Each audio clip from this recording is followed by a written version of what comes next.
Le 5 septembre 1755, des soldats britanniques firent entrer tous les hommes et les garçons de grand près dans l'église Saint-Charles de la Mer et verrouillèrent les portes derrière eux. Un colonel du nom de John Winslow se tenait devant et lut un ordre à haute voix. Leurs terres étaient confisquées, leur bétail, leurs maisons, tout ce qu'ils avaient construit était confisqué. Ils seraient embarqués sur des navires et dispersés, famille par famille, à travers le monde atlantique. Envoyés dans des colonies qui ne les avaient pas demandées et qui ne les voulaient pas. Ces hommes sortirent de cette église avec une histoire sur qui ils étaient. Français, purement, obstinément français. Un peuple préservé de tout ce qu'un empire pouvait lui faire. Leurs descendants portèrent cette même histoire 1000 kilomètres plus au sud, dans les marais et les prairies de la Louisiane, et ils la racontèrent pendant 270 ans. Ce n'était pas l'histoire que leur sang portait. Le nom de l'endroit était Grand Pré, la Grande Prairie. L'herbe s'étendait à perte de vue jusqu'à un bassin où les marées de la baie de Fundy retirent la mer d'environ 12 mètres 2 fois par jour, découvrant un fond de vase sombre et de pierres éparses qui s'étirent jusqu'à l'horizon. À marée basse, le silence y est presque insoutenable. On a l'impression que la terre retient son souffle. Les peuples qui se sont installés sur ces terres ont accompli un exploit. Ils ont tenu l'océan à distance. Ils ont construit des digues de terre et les ont équipées de vannes en bois appelées abateaux, qui laissaient l'eau de pluie s'écouler vers la mer et se refermaient brusquement pour empêcher la marée salée de remonter. Il leur a fallu des générations pour perfectionner ce système. 70 ans de labeur. La terre a été reconquise centimètre par centimètre, arrachée à l'eau qui l'occupait depuis la dernière période glaciaire. Et sur cette terre reconquise, ils ont bâti une vie ordinaire, ce qui est l'essentiel. Ils cultivaient du blé et de l'avoine. Ils élevaient des troupeaux de bovins et de moutons. Ils mariaient les enfants de leurs voisins. Ils baptisaient leurs bébés dans une petite église en bois et enterraient leurs morts dans la terre qu'ils avaient eux-mêmes creusée. Lors du premier recensement de 1671, on comptait environ 450 Acadiens répartis dans quelques 68 familles. Presque tous étaient regroupés autour de Port-Royal et portaient les mêmes noms de familles fondateurs. Retenez bien ce chiffre, 450 personnes. Il sera crucial dans cette histoire. Et son importance sera différente de ce que vous imaginez, car 84 ans plus tard, les portes de cette église se fermèrent. Ce qui suivit ne fut pas un événement isolé, mais une machine infernale qui dura 8 ans.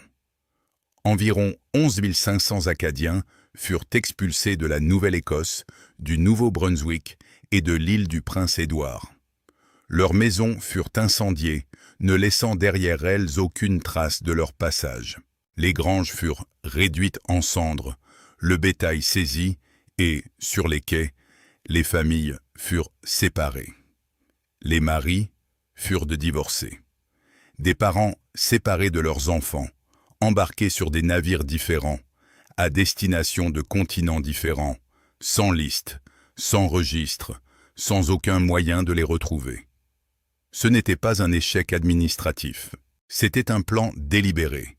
Il ne s'agissait pas d'une simple déportation, car une déportation a une destination. Les Acadiens furent dispersés et la dispersion elle-même était l'instrument de cette dispersion. Disperser un peuple suffisamment sur un océan suffisamment vaste, et il ne pourra jamais se rassembler. Il n'est pas nécessaire d'anéantir une civilisation. Il suffit de s'assurer que ces fragments ne se retrouvent jamais. Les historiens estiment qu'environ un tiers d'entre eux périrent, certains de maladies contractées dans les cales des navires, d'autres de noyades lors de naufrages dans l'Atlantique, et un grand nombre du poids accumulé du rejet partout où ils échouèrent. 248 ans plus tard, en 2003, la couronne publia une proclamation royale par l'intermédiaire du gouverneur général du Canada, reconnaissant les conséquences tragiques de cette déportation, notamment la mort de plusieurs milliers d'Acadiens, un quart de millénaire pour 3 phrases. Cette histoire a été racontée maintes fois. L'exil, la souffrance, l'errance impossible, et enfin, l'arrivée dans les bayous de Louisiane. C'est beau et terrible, et presque tout est vrai, mais ce n'est pas complet. Et la partie manquante n'a jamais été consignée dans un document, un poème ou une Bible familiale. Elle est restée enfouie au cœur même du peuple, depuis toujours, chez les 450 fondateurs et tous ceux qui leur ont succédé, attendant que quelqu'un apprenne à la déchiffrer. Songez à ce que signifie être dispersé volontairement. Non pas envoyé quelque part, mais simplement envoyé. Les navires ont longé la côte Est et ont débarqué leurs passagers dans des colonies qui n'avaient reçu aucun avertissement et qui les rejetaient. Massachusetts, Pennsylvanie, Maryland, Géorgie. Dans certains endroits, les Acadiens ont été faits prisonniers. Dans d'autres, ils ont été réduits en servitude. Partout, ils étaient considérés comme des bouches à nourrir en une saison qui n'avait pas prévu de les nourrir. La Virginie les a catégoriquement refusés. La colonie a refusé de les accueillir et les a renvoyés sur des navires à destination de l'Angleterre, où ils ont été détenus dans les villes portuaires et les prisons. Des gens qui avaient passé 70 ans à gagner des terres sur la mer se retrouvaient désormais derrière des murs de pierre, dans un pays dont les soldats avaient ravagé les fermes. Certains furent envoyés en France, et c'est là le plus difficile à accepter, car en théorie, cela aurait dû être un retour aux sources. Il n'en fut rien. Ils arrivèrent comme des étrangers, dans un pays que leurs grands-parents avaient quitté un siècle plus tôt. Ils ne pratiquaient pas l'agriculture comme les Français. Ils ne parlaient pas comme les Français. On tenta de les installer en Bretagne, à Poitou, sur l'île de Belle-Île, en Marmare, au large des côtes du Morvan. La plupart de ces tentatives échouèrent. Les terres furent attribuées, les familles furent placées et, en quelques années, elles se dispersèrent, envoyèrent des pétitions ou quittèrent le pays. D'autres migrèrent vers le sud, dans les Caraïbes, à la Dominique et en Martinique, où la chaleur et les maladies décimèrent rapidement nombre d'entre elles. Pendant 20 ans, cette situation perdura, 2 décennies durant lesquelles un peuple vécut sans pays. La métropole les traitait comme des étrangers. Les colonies les considéraient comme un fardeau. Aucun gouvernement ne les voulait et aucune frontière ne se refermait sur eux. Alors, ils se sont serrés les coudes, car il ne leur restait plus rien d'autre au monde auquel se raccrocher. C'est cette situation qu'il faut retenir, et non l'expulsion. Pendant les 20 années qui suivirent, une génération entière, élevée dans le délabrement, n'avait pour seule conception du monde que tout lieu où l'on se trouve pouvait être perdu, et que la seule chose fiable était la personne à ses côtés qui parlait sa langue. Puis, peu à peu, ils commencèrent à trouver une destination, non pas parce que quelqu'un les y avait conduits, mais parce que les nouvelles se sont propagées comme elles le font parmi les réfugiés, une lettre, une rumeur à la fois. Il existait un territoire marécageux, humide et infesté de moustiques à l'embouchure du Mississippi. Il était alors sous administration espagnole. C'était un territoire catholique. On y parlait français, et on n'y demandait à personne de renoncer à son identité. Le nombre de ceux qui y sont parvenus est étonnamment faible, compte tenu de ce qu'ils allaient en devenir par la suite. Environ 3000 Acadiens atteignirent les bayous et les prairies à l'ouest de la Nouvelle-Orléans entre 1765 et 183. Parmi eux, 1600 arrivèrent en une seule vague en 1785, embarqués directement de France après 3 décennies de tentatives infructueuses de colonisation à travers l'Europe. 3000 personnes, soit la population fondatrice de Kinjoun en Louisiane, un groupe si restreint qu'il tiendrait dans une seule ville moderne après 30 ans de transhumance à travers l'Atlantique. Ils étaient épuisés, exténués. Nombre d'entre eux avaient perdu plus de proches qu'ils n'en avaient de vivants. Réfugiés depuis une génération, ils arrivaient enfin dans un lieu où ils pourraient se poser. Mais voici un détail que le récit omet presque systématiquement et qui change tout. Le lieu où ils arrivèrent n'était pas vide. Il était déjà peuplé. Les bayous et les prairies du sud de la Louisiane étaient là déjà le territoire des Atakapa et des Chitimacha, des peuples qui vivaient le long de ces cours d'eau depuis des siècles, avant l'apparition du premier navire européen. Ils connaissaient les chenaux, les saisons, les migrations de poissons, le mouvement de l'eau dans un paysage sans contour. Tout ce que les Acadiens apprirent à survivre dans ce pays durant les premières années, ils le tinrent de ceux qui y vivaient déjà. Des colons basques espagnols étaient installés depuis des décennies. Des habitants des îles Canaries, appelés Islenos, avaient été amenés par les autorités coloniales espagnoles à la fin des années 1770. Environ 2000 d'entre eux s'établirent le long du bayou Lefort et dans les marais de la paroisse de Saint-Bernard. Des familles allemandes cultivaient la terre avec prospérité depuis plus de 50 ans le long d'une portion du Mississippi en amont de la Nouvelle-Orléans, que tous appelaient déjà la côte allemande. Des créoles français, nés en Louisiane de parents coloniaux français, façonnaient la langue et la culture de la région depuis la fin du XVIIe siècle. Les Africains réduits en esclavage et les personnes de couleur libre avaient déjà transformé la nourriture, la musique et le rythme de la vie quotidienne, du Vieux Carré jusqu'aux prairies. En 189, 10 000 réfugiés de la Révolution haïtienne affluèrent à la Nouvelle-Orléans en quelques mois, doublant quasiment la population de la ville et insufflant un profond courant caribéen à un lieu déjà si riche culturellement qu'il était difficile de le décrire. Imaginez donc 3000 Acadiens épuisés arrivant dans ce contexte. Ils n'ont rien défriché. Ils n'ont remplacé personne. Ils se sont installés parmi les habitants et y sont restés. Ils ont partagé les écrevisses et l'ombre des cyprès dans la chaleur étouffante de l'été. Ils ont emprunté des techniques, des mots et des instruments.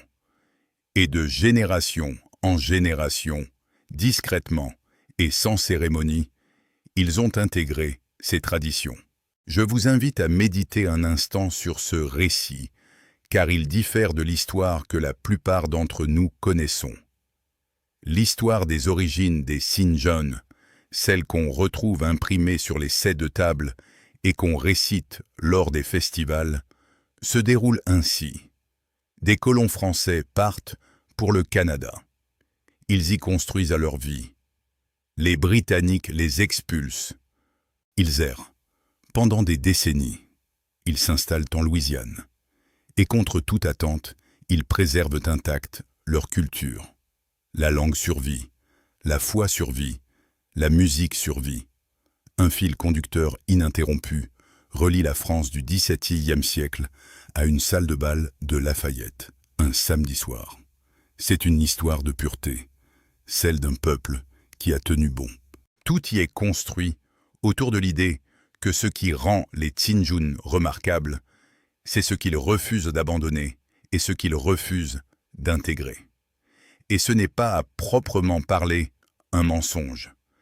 La persévérance a été réelle. L'expulsion a été réelle. La langue a survécu malgré les efforts sincères pour l'anéantir. Mais la structure du récit est erronée. Son mécanisme est inversé. Car lorsque les échantillons de salive ont commencé à être envoyés par la poste dans les années 2000 et que les résultats sont parvenus aux familles qui pensaient savoir exactement ce qu'il allait en révéler, ce qui est apparu n'était pas une lignée française limpide traversant la Nouvelle-Écosse jusqu'en Normandie. Ce qui est apparu était plus complexe, plus ancien, plus étrange. Il contenait des personnes dont personne dans ces familles n'avait jamais entendu parler. Il contenait un continent insoupçonné. Et dans certains cas, cela remontait à bien plus loin et plus profondément que l'expulsion elle-même, ce qui signifie que le métissage n'avait pas du tout commencé en Louisiane. L'ADN raconte une histoire différente de celle inscrite sur le set de table. Et je tiens à être clair sur ce point avant d'aller plus loin. C'est une histoire plus remarquable et non moins importante. Commençons par les noms de famille, car ce sont les documents qui constituent la trace écrite, et ces documents ont été mensongers depuis le début. Rodriguez est devenu Rodrigue, lettre après lettre, sur une ou deux générations, jusqu'à ce que l'origine espagnole disparaisse complètement. Romero est resté Romero, mais la famille parlait français, mangeait de la bodine, dansait au son du violon et se disait « Saint-June » sans y penser à deux fois. Personne ne s'est jamais demandé comment un Romero avait pu s'appeler ainsi. Les noms allemands ont suivi le même chemin. Abschier, Schexnator, Aiml, Stilly. Prononcez-les à voix haute en Louisiane aujourd'hui, et ils sonnent comme du Saint-June. Ils sont arrivés avec une identité totalement différente, et le pays les a si complètement assimilés que l'origine s'est dissoute en 2 ou 3 générations. Les Irlandais sont arrivés et se sont mélangés de la même manière. Et il y a un homme qui éclaire ce sujet mieux que n'importe quelle étude. Dennis McGee fut l'un des premiers artistes à enregistrer dans la tradition du violon Saint-June, une figure fondatrice de cette musique, et son nom de famille est on ne peut plus irlandais. Il a un jour confié à un journaliste en substance qu'il n'avait jamais rencontré de McGee qui ne parle pas français. Cette remarque est amusante. Elle se veut humoristique. Mais il y a quelque chose de plus profond qui me frappe à chaque fois que j'y pense, car il ne plaisante pas sur l'assimilation. Il décrit la véritable nature de cette catégorie. Être Saint-June n'a jamais été une question d'origine sociale. Il s'agissait de choisir où vivre et avec qui. L'historien Carl Brissot a consacré sa carrière à l'Université de Louisiane à Lafayette à rassembler les preuves de cette thèse. Son argument, aujourd'hui étayé par des décennies de recherche, est que le métissage n'a pas dilué l'identité Saint-June. Il l'a créée. Ce n'étaient pas des Ahadiens qui auraient préservé une identité isolée. C'étaient des Ahadiens qui se fondaient dans chaque communauté rencontrée et bâtissaient quelque chose d'inédit. Brissot a démontré que le mot lui-même était devenu une étiquette socio-économique autant qu'ethnique. Les créoles pauvres étaient Saint-Jean. Les fermiers allemands qui avaient appris le français étaient Saint-Jean. Les pêcheurs espagnols qui s'étaient mariés avec des membres de la communauté étaient Saint-Jean. Les ouvriers irlandais qui étaient restés et avaient élevé leurs enfants dans le bayou étaient Saint-Jean. Quiconque vivait à la campagne mangeait la nourriture locale, jouait de la musique et refusait de partir était finalement appelé Saint-June par son entourage. Personne ne vérifiait la lignée. Personne ne demandait de preuves. Il n'y avait pas de preuves à demander. Et si vous voulez la preuve la plus flagrante, regardez les paroisses. Les paroisses d'Evangelenne et d'Aoyel s'identifient aujourd'hui comme profondément et indéniablement Saint-Jean. Leurs populations descendent en grande partie de colons venus de Québec, de Mobile, de France même. Pas de Nouvelle-Écosse, pas des navires d'exilés, pas du tout de Grand Pré. Et personne ne conteste qu'il soit Saint-Jean. Personne ne l'a jamais contesté. La question ne se pose même pas, car elle n'a jamais été le sujet. Il ne s'agissait pas d'une lignée, c'était plutôt une fréquence, une manière d'être en un lieu particulier, accessible à tous, à condition d'être prêt à s'y connecter et à y rester. Si cela modifie votre conception de l'identité, de ce que signifie réellement appartenir à un peuple, envisagez de vous abonner. Cette chaîne explore l'ADN, là où il réécrit discrètement ce que chacun croyait savoir. Car jusqu'ici, tout cela relève de la culture. Les noms, la nourriture, la musique, les choix, tout cela est visible et consigné dans les archives. Ce qui était souterrain était tout autre chose. Lorsque les tests génétiques se sont démocratisés dans les années 2000, les familles Sinjun du sud de la Louisiane ont commencé à envoyer leur salive à des laboratoires, s'attendant à une simple formalité. Une ascendance française incontestable. Peut-être une trace britannique, héritée de leurs années en Nouvelle-Écosse. Une lignée européenne pure, remontant à travers les siècles jusqu'au village de pêcheurs de Normandie et au port de Poitou. La confirmation de ce que la Bible familiale affirmait déjà. Les résultats ont dissous cette lignée. Des origines amérindiennes sont apparues dans des familles qui s'étaient toujours considérées comme purement françaises. Non pas des traces infimes, ni le bruit statistique qui apparaît dans tous les résultats et ne signifie rien.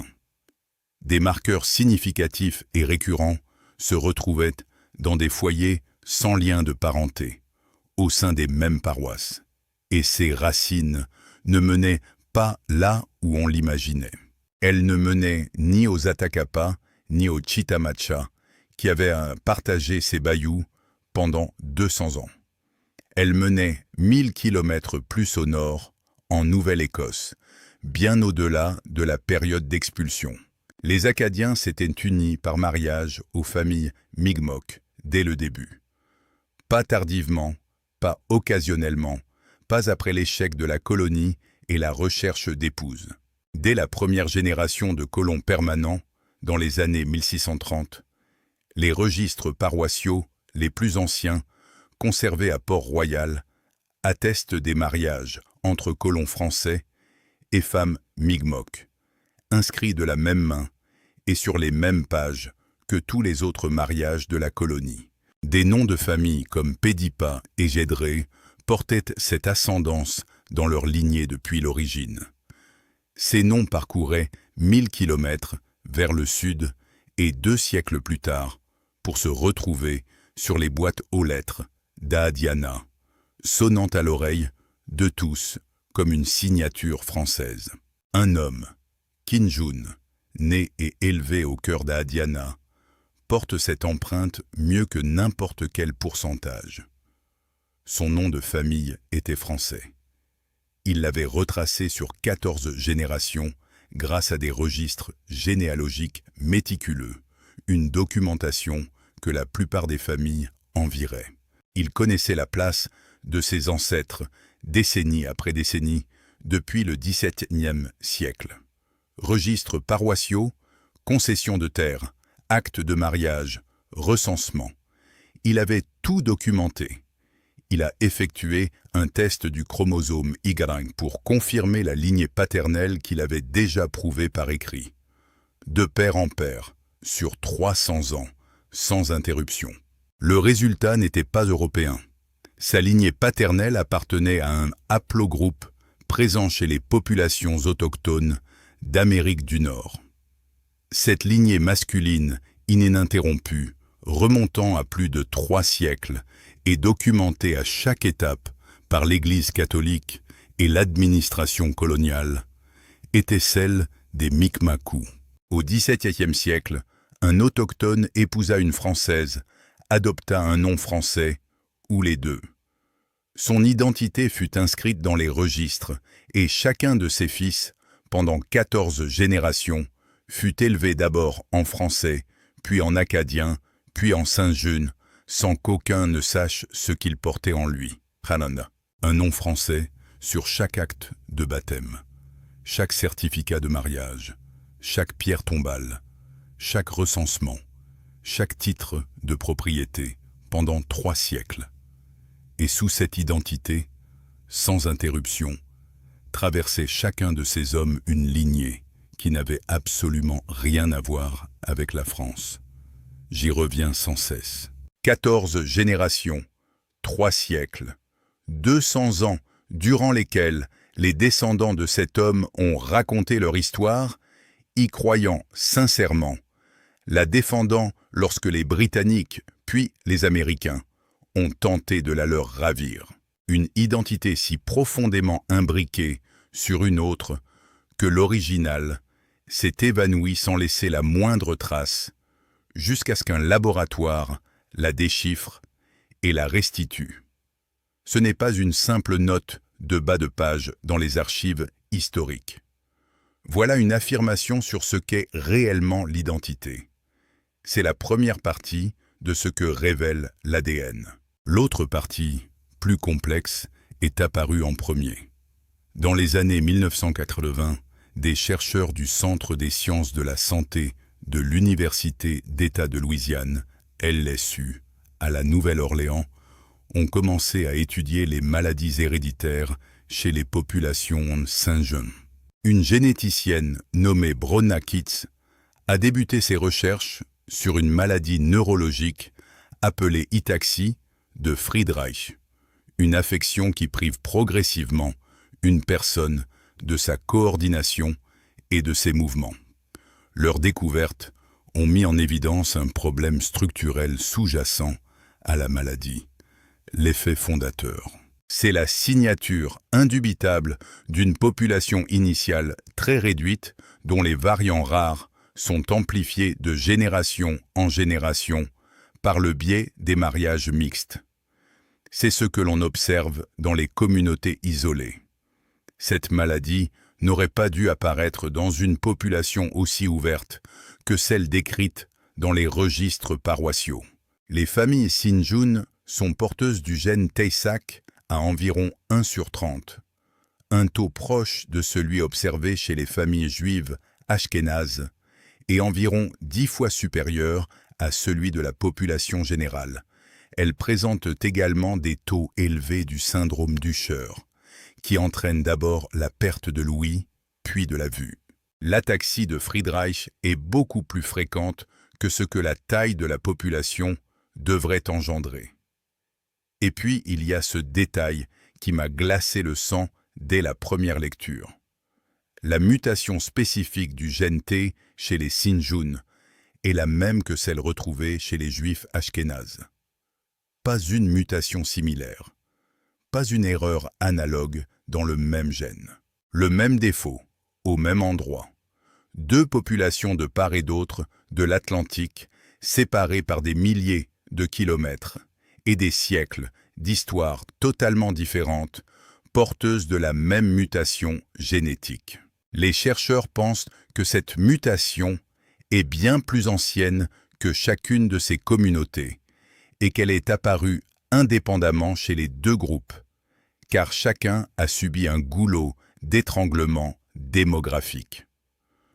Un moment où la population reproductrice a chuté si brutalement qu'une variante rare est soudainement devenue courante. Pour les Sinjun, ce goulot d'étranglement a été l'expulsion elle-même. Mark Batzer, généticien à l'Université d'État de Louisiane, a passé plus de 10 ans à cartographier le génome acadien, remontant le fil de leur histoire depuis les bayous de Louisiane jusqu'aux provinces maritimes du Canada, puis au village côtier de l'ouest de la France. Il a reconnu les limites de ses recherches, expliquant que son équipe souhaitait encore reconstituer l'ensemble de leurs origines. Ce travail a permis de dresser une carte de la façon dont quelques centaines de colons installés dans une prairie en bord de mer sont devenus un demi-million de personnes, et comment l'exil a remodelé chaque génération suivante jusqu'au niveau moléculaire. L'expulsion n'a pas seulement dispersé un peuple, elle l'a aussi concentré. Souvenez-vous des 450 personnes de Port-Royal, les 3000 qui ont finalement atteint la Louisiane. Elle portait en elle une version concentrée de ce code fondateur, sans le savoir. Chaque mariage au sein de la communauté amplifiait les schémas originaux, tous sans exception, des plus anodins aux plus dangereux. Un généalogiste travaillant sur l'ADN des Sinjun a un jour tenté de classer ses correspondances en lignées maternelles et paternelles, et s'est aperçu que c'était impossible. Chaque cousin était cousin des deux côtés. Les arbres généalogiques se sont effondrés en un enchevêtrement complexe, les fils se mêlant et se démêlant au fil des générations. Tout cela remontait à quelques centaines de personnes en Nouvelle-Écosse, il y a 3 siècles. Il a dénombré plus d'une centaine de lignées généalogiques distinctes, le reliant à un seul cousin. Personne n'avait planifié cela. Personne n'en avait calculé le coût. C'est arrivé parce que la langue a tracé un cercle, car la foi partagée en a renforcé les contours. Et parce que, lorsqu'on est expulsé de sa terre natale, et à peine toléré partout où l'on pose le pied, on s'accroche à ses voisins de toutes ses forces. L'endogamie n'était pas un défaut de conception. C'était le prix de la survie. Le sang que portent ces gens lorsqu'ils se tiennent sur cette herbe, au milieu de leur proie, n'est pas celui que l'on attendait. Il est français, Mi'kmaq, espagnol, allemand, africain, irlandais, canarien, et des ramifications qu'aucun généalogiste n'est encore parvenu à démêler. C'est l'héritage génétique de chaque personne absorbée par une communauté qui n'aurait pas dû survivre et qui, pourtant, a survécu. Non pas en se coupant du monde, mais en l'accueillant. 450 colons dans une prairie au bord de la mer. Un empire qui les a chassés. Un voyage qui a coûté la vie à 1/3 d'entre eux. Et au terme de tout cela, non pas une relique figée de la vieille France, non pas une capsule scellée de sang du XVIIe siècle, mais quelque chose de vivant, qui respire et qui continue d'évoluer. Les marées montent et descendent toujours. Les digues tiennent toujours. Les saules se courbent toujours vers l'eau. Le peuple est devenu tout le monde.